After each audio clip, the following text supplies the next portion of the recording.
का प्रसंग है कि गुरुदेव जी जब साधनारत थे तो उन्होंने शरीर त्याग दिया। शरीर त्यागने के 6 महीने बाद उन्होंने अपने शिष्य रमेश शुक्ला जी को दर्शन दिए स्वप्न में, तो कहा देखो हमारी मुक्ति नहीं हुई है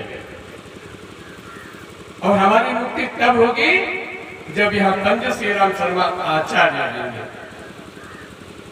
लेकिन वो आएंगे तब जब 5 वर्ष आप गायत्री का अनुष्ठान यहाँ करेंगे। तो उन्होंने अनुष्ठान चालू कर दिया। फिर बाद में उनको लगा ऐसा तो नहीं हमने स्वप्न देखा था, तो उन्होंने एक पत्र लिखा शांत को हरिद्वार। ये नहीं लिखा हमारे गुरुदेव जी स्वप्न में आए थे उन्होंने बताया, उन्होंने ये लिखा कि यहाँ हम जो है साधना कर रहे हैं और हमारे क्षेत्र की ये समस्याएं हैं, आप एक बार आइए तो बड़ी कृपा होगी। गुरुदेव जी उत्तर क्या देते हैं, अभी केवल 3 वर्ष हुए हैं, जो उन्होंने पत्र में नहीं लिखा था। जब पत्र गया रमेश शुक्ल जी ने पढ़ा कि अरे भाई ये तो वही बात लिख रहे हैं जो हमारे गुरु जी ने कही थी। फिर शांत कुंज गए तो गुरुदेव ने कहा 2 वर्ष का जो समय है वो पूरा कीजिए, हम आएंगे। वहां कार्यक्रम हुआ जिस कक्ष में रमेश शुक्ल जी के गुरु जी ने शरीर त्यागा था, उस कक्ष को गुरुदेव जी ने सत्य समय बंद किया। अंदर बैठे, अंदर बैठने के 1 घंटा बाद निकले और जानते हो क्या कहा जाओ अपने गुरु जी से मिलो। तो रमेश शुक्ल जी गुरु जी से मिलने गए। वो गुरु जी जो आज के 6 साल पहले शरीर त्याग चुके थे वो साथ साथ बैठे थे। तो कहने लगे मैं आपका आभारी हूँ, आपने मेरी मुक्ति करा दी और पंडित श्री राम शर्मा आचार्य से बड़ी कुछ शक्ति नहीं है, बस अब इन्हीं को जीवन समर्पित कर दो। वो उनको समर्पित हो गए। लेकिन संदेह रहता है, हमें संदेह रहा है, बहुत से लोगों को संदेह है गुरु के वचन प्रतीक नजरिए। आगे आप सदाचित मानस कहे अरे आगे बताने की आवश्यकता नहीं, सब व्यर्थ है अगर गुरु के वचनों पर विश्वास नहीं है। रमेश पैसों को समर्पित तो हो गए, लेकिन कुछ संदेह था। मथुरा में गुरुजी ने कहा रमेश शुक्ल जी से कि हम किसी से मिलने जा रहे हैं।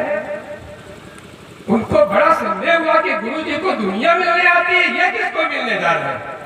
गुरुजी रिक्शे से चले, उन्होंने भी गुरुजी का पीछा किया। इतनी दूर रहे कि पीछे मुड़ के गुरुजी देखे तो देख न सके, पहचान न सके। देखे तो जहां युग पुरुष देवराहा बाबा जिसे मिलने का सौभाग्य उनको मिला है, तो उनका वो मचान पर रहते थे, शिष्यों को आशीर्वाद देते थे।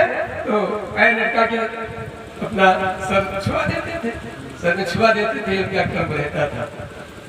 तो देखे कि उधर जा रहे तो वो छिप गए, कह रहे अब देखते हैं कि तो वो भाई मिले गुरुजी, वहां गुरुजी देवराहा बाबा से मिलके वापस चले गए। तब ये पहुंचे रमेश शुक्ल जी।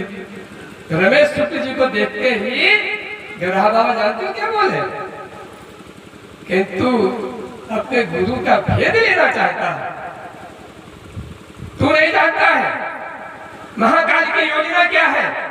मुझे दुनिया प्रणाम करने आती है, मैं अगर मिलने जाता तो पंडित श्री राम शर्मा आचार्य को जो काम ईश्वर ने सौंपा है उसकी जानकारी सबको हो जाएगी, उनके पास फिर लग जाएगी कि वो इस युग के अवतार है, इसलिए उनको छिपाया है मैंने, इसलिए मैं मिलने नहीं गया। बात उनको समझ में आ गई। अब देवराहा बाबा समझ लीजिए क्या है। हमारे प्रथम राष्ट्रपति डॉक्टर राजेंद्र प्रसाद जी, वो जब 70 साल के थे तो उन्होंने कहा मैं 15 साल का था, अपने ताऊ जी के साथ देवराहा बाबा को देखने गया था, तो जैसे तब थे वैसे अब है। मतलब ये पहला गहरा नथु गहरा नहीं कहता, भारत का राष्ट्रपति कहता है इस चीज को। और देवराहा बाबा के बारे में जानते हो, श्रीपद मिश्रा जी मुख्यमंत्री हुआ करते थे, तब वो राजनीति में थे, सब सफारी सूट पहनते थे। वो प्रयागराज में देवराहा बाबा जी का आश्रम लगा हुआ था, वो मुख्यमंत्री थे, मिलने गए, पता नहीं क्या बाबा जी को सूझी, तो उन्होंने कहा अपने शिष्यों से कि इनको मैं प्रसाद दे दूं। तो एक गठरी में संतरे बंधे हुए थे, तो वो शीशी खोल के देने लगा, तो कहते सब दे दो। तो 2-4 किलो गठरी रही होगी, उन्होंने उनके ऊपर रख दिया। रख तो लिया, लेकिन साहब चीफ मिनिस्टर वो भी धोती वाला था नहीं, पैंट वाला था, सूट बूट में, सफारी सूट में श्रीपति मिश्रा रहते थे। आधा मिनट में नहीं रोका और पीछे देखा, उनके साथ वो कमांडो सहयोगी होते हैं, उन्होंने ले लिया आग से कि मुख्यमंत्री जी नहीं लेना चाहते। तो रहा बाबा जानते क्या बोले के बेटे, इतने बड़े प्रदेश का तो भार कैसे संभालता साहब नहीं संभाल पाया। उत्तराखंड में तब इसमें था, 13 जिले यूपी में थे। तो बाई कार प्रयागराज से लखनऊ आ रहे थे, रास्ते में उनको रेडियो से सूचना मिली कि वीर बहादुर सिंह मुख्यमंत्री बना दिए गए काम से। राजीव गांधी को आना था प्रयागराज में मिलने के लिए, क्योंकि इंदिरा जी की हत्या हो चुकी थी। तो प्रोटोकॉल ऐसा है कि यहाँ कोई अगर वीवीआईपी आएगा तो इस पेड़ को झाड़ा जाएगा, इस पेड़ में बैठा हुआ व्यक्ति निशाना न बना दे। तो पास पड़ोस के पेड़ झाड़े जा रहे हैं। अब जो है रहा बाबा ने कहा ये क्या है, तो प्रधानमंत्री जी मिलने आ रहे हैं आपसे। तो मैंने सिक्योरिटी चीफ को बुलाया कि बुलाओ मैं इसको, तो ये क्या है। आप लोग सो जाते हैं, मैं जीवधारी इनसे मैं बात करता हूँ रात में।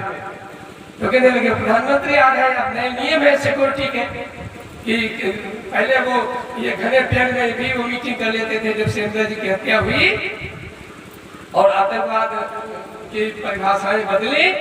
तो पेड़ भी पारदर्शी होना चाहिए, इस जामुन के पेड़ के उधर भी दिखना चाहिए, इसलिए हम इनको सबको झाड़ कटवा रहे हैं। तो कह जाइए तेरा प्रधानमंत्री नहीं आएगा। लेकिन अधिकारी उनको जब तक आर्डर न मिले तब तक कैसे कटवाना बंद कर दे। वो उनको आ गया मैसेज कि प्रधानमंत्री का कार्यक्रम निरस्त हो गया है। वो जो रहा बाबा जिनके मुंह बोले आईएएस थे, सामान्य सा बच्चा जो आईएएस बना था, तो वो जब गुरु जी ने शरीर त्यागा है 2 जून 90 को, जो रहा बाबा को मालूम ही था 2 जून 90 को जब शरीर त्यागा, तो आईएएस को उनके मुंह बोले थे मिलने गए, तो उनकी खाल लटकती रहती थी, दूल्हे पतले थे तो ये खींच जाती थी, ऐसे खींचते थे ऐसे। तो आईएएस महोदय बता रहे थे संत कुंज में, उसमें मैं वही था, मेरी पदयात्रा 2 जून 90 को समाप्त हुई थी, वो वहां गए हुए थे। तो उसके बाद में आए थे। तो वो दुल्हा बाबा ने जानते हो क्या कहा, अब मेरे राम तो निकल गए, अब इसको मैं नहीं रखूंगा। और 19 जून 1990 को मतलब गुरुदेव जी के शरीर त्यागने के 17 दिन बाद उन्होंने अपना शरीर त्याग किया था।